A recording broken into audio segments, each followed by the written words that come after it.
Bonjour mes délicieux co-créateurs, c'est Lilou, je suis au Salon Zen de Paris avec Patrice et nous allons parler de l'amour, la conscience, l'amour. Merci, oui, l'amour est la clé de tout. C'est le titre de ton livre. Ouais, mon livre s'appelle L'amour est la clé et je sais vraiment que l'amour est la clé de tout et la perception, comme je dis, erronée de l'absence de l'amour est la cause de ce qu'on perçoit comme des problèmes. En fait, il n'y a aucun problème. Il y a des problèmes que parce que je les perçois et de ce fait, malheureusement, ils existent pour moi, mais pas pour mon voisin qui ne les perçoit pas. Et là, ça devient génial. Et toi tu l'as compris un peu de manière brutale et choquante, non? Par ta séropositivité quand même.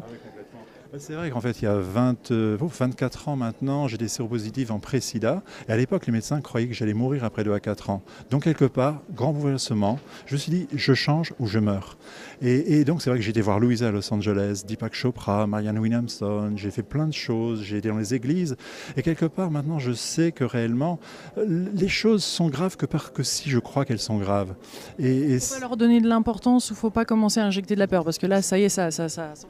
Mais oui, tu vois, je fais des stages par exemple sur le regard et un jour une dame un peu âgée me dit en voyant mon livre, « Monsieur Morchin, vous n'allez pas me dire qu'on peut guérir la cataracte ?» Alors du coup je lui dis, « Non madame, je ne vous lirai pas. » Puis après elle me dit, « Mais monsieur, je vous ai posé une question. » Et moi qui fonctionne un peu comme un miroir pour les gens, je leur reflète directement ce qu'ils me font, je lui dis, « Mais non madame, à travers vos mots, vous affirmiez que la cataracte était incurable. Auriez-vous une vraie question à me poser ?» Alors du coup, elle a tourné cette façon dans sa bouche, tu vois, c'est pour ça que je parle Dieu, pour parler Dieu. Et elle me dit, « Mais on peut guérir la cataracte alors ?» Du coup, je reflétais tout de suite. Vous y croyez, vous? Si vous y croyez, bien sûr que oui. Si vous y croyez pas, bien sûr que oui. Et pour moi, tu vois... Je pense que c'est aussi simple que ça. Ouais. L'univers ne sait dire que oui. Je peux, oui. Je peux pas, oui. C'est grave, oui. C'est pas grave, mais oui. Je mérite, oui. Je mérite pas, oui. Tu vois, c'est pour ça que je parle de Dieu. Heureux ceux qui croient sans avoir vu. C'est pas de moi, mais c'est clair qu'on doit commencer à croire à des choses qui sont au-delà de mon expérience primaire, instantanée. Quand on est dans la souffrance et quand on n'a pas de référent et quand on est obligé de se tourner vers autre chose, c'est un problème ça en soi parce que certaines personnes voient ça comme quelque chose justement où on est à un moment faible où là on s'accroche à autre chose. Hein. Ça peut être ça, mais c'est surtout pour moi autre chose. Et ce que je dis toujours, la maladie est un cadeau. Mais c'est pas parce que c'est un cadeau que je dois garder les emballages. Je jette les emballages et je comprends le cadeau. Pour moi, il fallait personnellement que, j'ai été myope, mais que j'ai été humilié comme je l'ai été pour devenir myope, puis suicidaire, puis séropositif, pour ce que je suis en train de devenir. Et c'est vrai que pour moi, tout démarre dans la conscience. Et c'est vrai que lorsque j'ai été diagnostiqué, j'ai été voir les médecins pour demander à quelle époque j'aurais été contaminé. Et ils m'ont dit, on ne peut pas dire, monsieur Morchin, mais vu le peu d'immunité qui vous reste, comme je dis toujours, merci docteur. Ils me disent, ça fait au moins 6 à 8 ans. Et quand j'ai compris 18-20 ans, c'était une révélation, parce que c'est une époque de ma vie où j'étais vraiment très mal, dépressif, et je me suis dit, mais si la vie c'est comme ça, je ne veux pas vivre au-delà de 28-30 ans. Donc c'est que là, l'histoire, pour moi, le symptôme n'est qu'un symptôme. La maladie, c'est le mal à dit. Et si vous êtes tenté de vous parler, donc si justement on pouvait comprendre que le corps développe, pas par hasard des choses. Ouais. Mais là, ça a été transmis quand même par un acte. Donc tu dis par ton état dépressif, tu as agi et tu as fait des choses qui ensuite ont entraîné ça. Comment ça s'est passé concrètement? Concrètement, je pense que tu connais évidemment toutes les lois d'attraction. On n'est pas à cet endroit-là par hasard. Donc comme il fallait quelque part que je devienne séropositif, puisque le résultat final pour moi représente toujours l'intention réelle originelle. Donc si quelqu'un par exemple ne voit pas, ça peut sembler choquant, mais c'est quelque part comme si je ne voulais pas voir. Donc si je n'entends pas, peut-être je ne voulais pas entendre mon père, ma mère, etc. Et donc pour moi, avec le sida, c'est peut-être l'évolution finale, ça peut être la mort. Et c'est vrai que quand ils m'ont dit ça, mais c'est une époque où j'étais tellement mal que je me suis dit, mais vraiment, si la vie c'est comme ça, je ne veux pas aller plus loin, quoi. Parce que je me sentais tout seul, pas aimé, pas aimable. Et c'est vrai que maintenant, ce qui me passionne, c'est justement de voir des gens qui commencent à voir des choses qu'ils n'avaient pas vues et à travers ça, expanser leur conscience. Tu as dû passer par le pardon quand même là, non? De toi-même. Le pardon s'impose. En fait, le pardon, c'est pas quelque chose que je dois faire, mais c'est quelque chose qui s'impose à moi. Parce que quand je vois à travers ce qu'on appellera le chakra du cœur, c'est un état de conscience particulier, je vois que l'autre n'est qu'un reflet de moi. Donc automatiquement, je lui pardonne. Tu connais Ho'oponopono. Mais c'est vrai qu'on voit automatiquement que l'autre, il est que victime de victime, il fait du mieux qu'il peut avec ce qu'il a. Et donc, ça sert à rien que je lui pardonne, que je garde la colère, entre guillemets. En fait, il faut que je lâche prise et que je laisse faire. Et c'est une éducation, quoi, évidemment, c'est un processus. Ce qui donne la force de le faire. Pour moi, la force, évidemment, c'est ce que je dis, c'est le sida. Je change ou je meurs. J'étais extrêmement motivé, ce qui fait que du coup, j'ai arrêté de travailler, puisque je me suis dit, si les médecins me disent que j'ai plus que 2 à 4 ans à vivre, autant que je sois heureux pour ces quelques années qui me restent à vivre. Donc j'ai arrêté de travailler. J'avais l'occasion d'aller à Los Angeles. J'ai rencontré Louise Hay, Deepak Chopra, Marianne Williamson. Le courant miracle, tu vois, tout démarre dans la conscience et tout est amour. Et c'est ça, mais quelque part, la motivation, c'est extrêmement important. Il faut être au départ extrêmement motivé. Et si tout le monde, on pouvait savoir à quel point on pourrait aller mieux si on lâchait prise sur des futilités, des fois on se prend la tête pour des choses. Vraiment, ah oui. Quelle est l'essence de la vie, l'essentiel? Être heureux. Life is supposed to be fun. Tu connais Esther Hicks, mais life is supposed to be fun. Il y a de la joie partout, il y a de l'amour partout, mais il faut le voir. Mais les gens ne le voient pas. Ils disent « Ah, quel hasard, quelle coïncidence !» Mais non, mais chaque petite grâce qui se produit comme notre entretien maintenant, c'est une je suis rempli de gratitude, merci à l'univers, parce que c'est un rêve. Je l'avais dans ma tête et quelque part, on est en train de parler ensemble. Et tout ça, c'est en permanence comme ça. Et plus je me rends... C'est un état que pour moi, j'appelle le chakra de la gorge. Plus je suis dans le remerciement, dans l'appréciation, voilà, plus l'univers me donne des raisons d'être encore plus appreciative of. Quand tu parles de chakra du cœur, alors, est-ce qu'il y a un mécanisme? Parce que beaucoup de personnes se demandent comment, moi aussi, je pourrais avoir un cœur ouvert, avoir ce chakra ouvert, et comment on fait? Il y a un processus que tu as découvert, il y a une façon d'être, il y a quelque chose qu'il faut demander, appeler, c'est des prières, c'est quoi? En fait, c'est une façon d'être qui s'impose à toi. À partir du moment où tu connais ton fonctionnement, connais-toi toi-même. Et les gens qui sont souvent dans le plexus solaire, ils sont dans les jugements, dans les attentes, dans les colères, dans les culpabilités. Et dans le chakra du cœur, il n'y a ni jugement, ni attente, ni colère, ni culpabilité. Et donc, je peux faire un choix conscient lorsque j'aurai envie de juger, va des rétro Satanas. Tu vois, c'est réellement pour ça, c'est comme Jésus qui disait ça, je te vois venir avec tes gros sabots. Tu me proposes de rentrer en colère, en jugement, en attente, et donc moi je choisis d'être dans l'amour, dans l'acceptation, dans le lâcher-prise, et quelque part ma fréquence vibratoire va faire que je vais devenir un aimant, parce qu'on est des aimants. En plus on est des aimants, mais qui vont attirer par loi d'attraction d'autres interactions vers nous, qui vont nous refléter cette nouvelle fréquence qu'on a appris à développer, parce que je choisis de la développer, parce que si je ne la développe pas, je vais me sentir plus malheureux que si j'apprends à la développer, tu comprends ? À chaque fois, c'est la carotte qui fait avancer l'âne. Plus je fais le choix juste, plus je me sens heureux, plus je suis motivé à faire encore plus. Mais il y a toutes ces croyances, hein, c'est fou, toutes ces guérisons, toutes ces étapes. Quelles sont certaines de ces étapes? Alors, toi, tu as vécu, parce que quand même, c'est quand même un sacré truc d'en arriver là. Peut-être, mais simplement, j'en parle un peu ce qu'on appellera les asuras. Les asuras, c'est le gardien, avant d'entrer dans un plan de conscience, le plan d'amour, tu es testé, tu as ce qu'on appelle en Inde les asuras, les sphinx, les gardiens du seuil, qui vont te tester pour savoir si tu es digne de rentrer dans ce plan-là. Et donc, quelque part, le test, c'est par exemple un serveur qui te renverse le café sur ton plus beau chemisier, c'est la pizza qui est toute brûlée, et là, tu as le choix de rentrer dans la colère, dans les jugements, etc., ou alors de choisir d'être dans l'acceptation, parce que l'amour est un état d'acceptation, mais l'amour est un choix.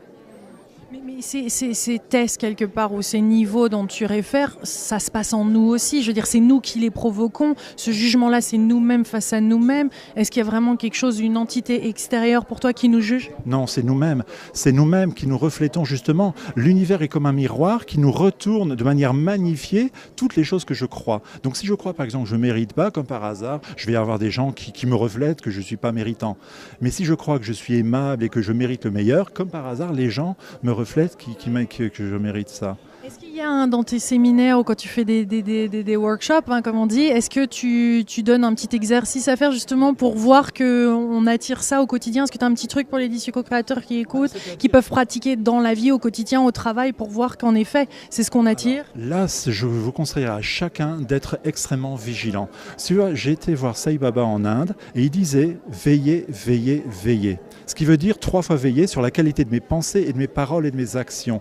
Et si vous preniez un peu de recul, et si je pense, je ne mérite pas, ok, je mérite le meilleur. C'est difficile. Non, c'est facile. C'était difficile, mais ça va devenir de plus en plus facile. Et c'est vrai, au commencement était le verbe, les mots sont extrêmement créateurs, et si chacun de nos auditeurs pouvait prendre du recul et s'écouter parler, des fois vous allez vous rendre compte à quel point des fois on se limite. Et donc je mérite le meilleur, et c'est vrai que même si je n'ai pas encore l'expérience de ça, au fur et à mesure, je vais commencer à expérimenter ça. Et là, à travers ça, évidemment, me sentir de mieux en mieux. Et ultimement, ça n'aura pas de fin. Il y a une façon d'ancrer ce sentiment-là et de vraiment le ressentir C'est-à-dire, une fois qu'on a fait On ne peut pas se le shooter ou se garder ou vraiment faire que ça reste parce qu'on l'a, on le perd, on l'a, on le perd. C'est ce que je dis tout le temps, c'est vigilance, patience, persévérance. Et tu vois, je fais des stages à La Réunion et... Sympa. Ah ouais, c'est génial. Bah, tu vois, mon patron m'oblige à aller à Tahiti, au Québec, en Martinique. Ok, bon, mon patron c'est moi. Mon boss. Hein. Mais c'est génial. L'univers. C'est comme toi. L'univers est mon boss. Mais exactement. Mais justement, ils ont un dicton à La Réunion qui disent « Chemin Grand Bois », c'est un village là-bas, ça l'est long, mais tipa tipa nous va arriver. Donc ce qui veut dire que même si mon objectif il est lointain, chaque pas que je fais m'en rapproche. Donc même si honnêtement, je ne suis pas techniquement tel que je sais pouvoir être, quand je regarde ce que j'étais à 20 ans, waouh, j'ai fait un sacré bout de chemin. Mais il faut savoir que ce chemin-là, personne ne l'a fait pour moi. C'est pour ça que chacun d'entre nous, si on est vraiment motivé, bon, comme moi, évidemment, le sida, je change ou je meurs, mais quelque part, si vous êtes motivé pour aller mieux, progressivement, vous allez vous rendre compte que même si vous n'allez pas optimalement, vous allez quand même mieux qu'hier et bien moins que demain. Et chaque jour suffit sa joie et demain s'occupera de lui-même, tu vois. Tu parles souvent, tu utilises souvent le mot Dieu. Comment tu vois ça comme une entité, comme quelque chose que tu as en toi, comme un grand océan dont tu es une des gouttes? Dieu, alors en fait, pour moi, je suis une expression de Dieu. Alors peut-être au départ, il est facile de le percevoir à l'extérieur de soi, mais ultimement, plus tu commences à voir le monde comme un reflet, tu te rends compte, quand tu grandis dans la conscience, que le monde extérieur, c'est que toi. Et tu en arriveras à réaliser un jour, comme les disent en Inde, tu n'es pas dans le monde, c'est le monde qui est en toi. Donc c'est vrai que tout ça, en quelque part, c'est moi. Et donc ça peut sembler arrogant, mais c'est de prendre conscience que cette conscience que j'appelais Dieu, elle est en moi. Ne cherchez pas dehors, elle est dedans. Et donc par un processus d'introspection, de commencer à prendre conscience et justement de remercier, parce que quand on est au niveau de ce qu'on appellera le chakra de la gorge, on est dans un état de... C'est comme si on est à la frontière au niveau des éléments, c'est l'éther. L'éther, c'est la limite entre les 5 éléments du monde physique et les 2 éléments du monde spirituel. Tu vois, 5 petits pains et 2 poissons. Et quand on est là, on commence à expérimenter directement que Dieu existe. Dans le plexus solaire, dans lequel beaucoup de gens vivent, ils croient en Dieu. Ah oui, Dieu, c'est une belle idée, ça fait beau sur la cheminée, mais c'est que intellectuel. Quand tu vis un truc... Ah mon Dieu, merci. Là, tu sais que c'est pas toi, ça a quelque chose. Tu vois, Jésus, c'est pas moi, c'est mon Père. Mais après, il nous dit, mon Père et moi sommes un. Parce qu'un jour, tu verras que cette entité séparée de toi, elle est toi. C'était que toi. Et donc, on voit que c'est la vraie clarté, la vraie lucidité. Ça me rappelle, parce que tu sais, je viens de finir mon 3e livre, J'ai pas de religion et ça me plaît. Et je viens de rendre le manuscrit là. Et justement, il y avait tous ces dialogues sur Dieu, sur la religion, sur mon rapport et tout ça qui est magnifique. Et il y avait cet ex-rabbin avec qui j'ai passé un petit moment lors du livre et on est parti au Japon, qui parlait des prières et du fait que lui maintenant préfère le faire tous les jours en reconnaissant que chaque individu est en fait Dieu lui-même, une incarnation, une manifestation de Dieu. Et il dit, vaut mieux à la limite pas prier et que sa vie devienne une prière. Ouais. Exactement. Mais, tu vois, Sai Baba, il disait, si vous êtes catholique, soyez de bons catholiques. Si vous êtes musulman, soyez de bons musulmans. Si vous êtes juif, soyez de bons juifs. Parce que Dieu, que je l'appelle Jésus, Bouddha, Allah, Krishna, Jéhovah, Patrice ou Lilou, c'est que Dieu, on est tous des extensions de Dieu. Et quelque part, si on se connaît soi-même, on prend conscience qu'on est bien plus, c'est ce que disait Neil Donald Walsh, est-ce que je suis en train d'être la plus belle expression de ce que je pourrais être? Et donc j'ai un potentiel d'acceptation, d'amour et de joie, mais je suis en train de juger, d'être colérique. Et donc là, je dois me dire, Coco, reprends-toi, Patrice. Tu n'es pas en train de manifester ce que tu pourrais être. Et en le faisant, je vais me sentir évidemment plus heureux dans l'instant. Et puis le futur, parce que l'instant présent va définir le futur. Et donc le passé n'existe plus, le futur n'existe pas encore. La seule chose qui existe, c'est le présent. Donc si vous preniez simplement regarder les gens qui vous sourient, les miracles de l'instant, quelque part, ça vous met dans un état d'expectative pour s'attendre à en recevoir encore plus. C'est ça qui est génial. Et puis le temps est sans fin en fait. Le présent, le moment maintenant est illimité là. C'est vrai, tu as ce sentiment d'être éternel. Bien sûr, mais on est éternel. Tu confrontes la mort là quand même. Pour toi, il y a un deadline où il y a quelque chose qui est là. Tu le vois pas comme ça. Non, c'est-à-dire que moi je suis dans mon corps, mais je ne suis pas mon corps. C'est peut-être, tu vois, j'ai une manière de parler, je sais que je dois apprendre à travailler ça, je m'exprime assez rapidement, mais je ne suis pas mon corps. Tu comprends, si tu me coupes les bras, les jambes, je reste qui je suis. Ce ne sera pas évidemment confortable, mais je resterai qui je suis. Et quand j'étais gamin, que je disais j'aime bien la glace pistache au chocolat, je le dis encore, c'est toujours pareil. Mais la conscience, j'ai maintenant 15 ans, quoi. Mais tu vois, vois, cette conscience que je suis un être, elle pousse de l'air sur mes cordes vocales, cet air en mouvement rayonne autour de moi, il est capté dans les gouttelettes de nos oreilles. Mais la communication verbale entre nous actuellement, elle est toute petite, il y a beaucoup plus d'informations que j'exprime quelque part au-delà des mots que je prononce.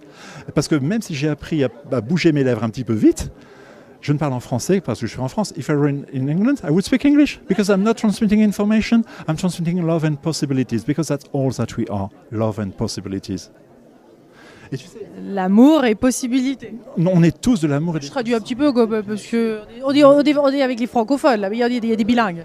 Mais ouais, mais tu vois, Sai Baba en Inde, quand il prenait la parole, à chaque fois, pour nous rappeler qui nous sommes, il disait toujours Prema Swarupa, ce qui veut dire incarnation d'amour. Pour nous rappeler à nous toutes et tous qu'on n'est que ça, on est les incarnations d'amour. Et il y a un exercice que je fais dans mes stages, c'est je suis ce que je suis, et je suis tout ce que je choisis d'être.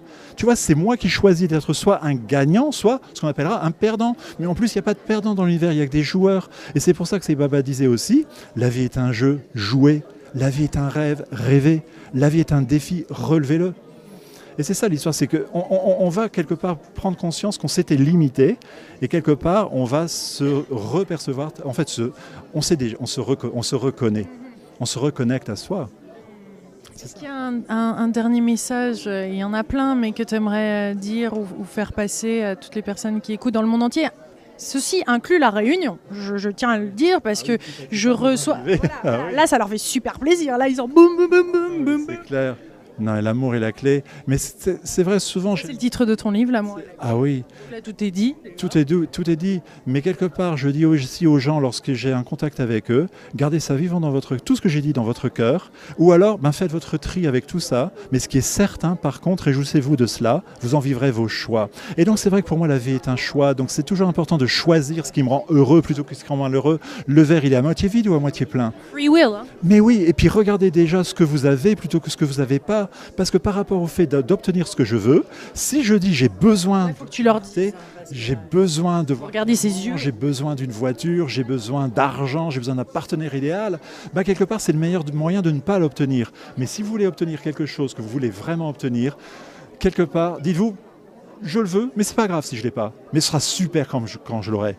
Croyez que ce que vous voulez, vous l'avez déjà reçu. Je recite à nouveau mon copain, mais c'est ça.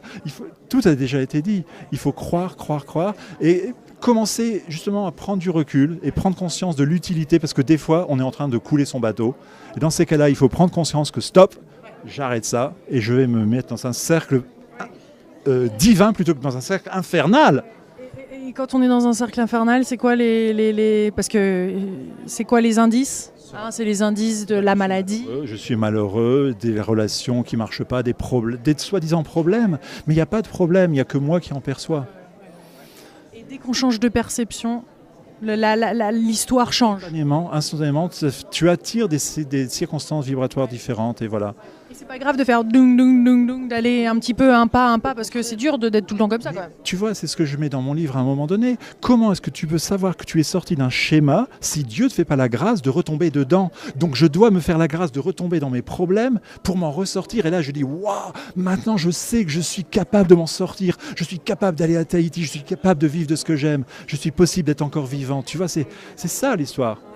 Mais c'est génial. T'es plein de vie. Ah oui, mais je suis la vie. Je ne suis pas Patrice. Tu n'es pas Lilou, tu es la vie qui s'exprime à travers Lilou. C'est la vie que tu es qui te motive à parler comme tu parles et à faire tout ce que tu fais comme tu le fais, comme moi je fais. On est tous les mêmes alors, si c'est tous la vie qui nous traverse. Mais on est tous... Mais si on est unique. On est tous uniques, mais on n'a pas tous conscience que nous sommes ça. En fait, le mantra indien, c'est Soham, Om Tat Sat, je ne suis que ça. Et un jour, c'est pour ça qu'on appelle un être réalisé, tôt ou tard, nous tous, on va réaliser qui nous sommes et dire « Waouh, Soham, je ne suis que ça ou je suis tout ça. » Parce que réellement, je ne suis que ça ou je suis tout ça. Je suis ce que je suis et je suis tout ce que je choisis d'être. Tu vois, c'est... Bon il y a des livres, vous inquiétez pas, vous pouvez le regarder une deuxième fois, une troisième fois, la partager. Merci beaucoup. Franchement, merci. Merci beaucoup. Non, réellement, c'est... Comme je dis, dans ces cas-là, non, je ne pleure pas, j'ai mon système de refroidissement oculaire qui est en train de se mettre en place. Merci. Gros bisous mes délicieux co-créateurs. Merci beaucoup. Plein de gros bisous du Salon Zen de Paris. Yeah, you're loved. Yes, love is the key. Be happy. Gros bisous, au revoir.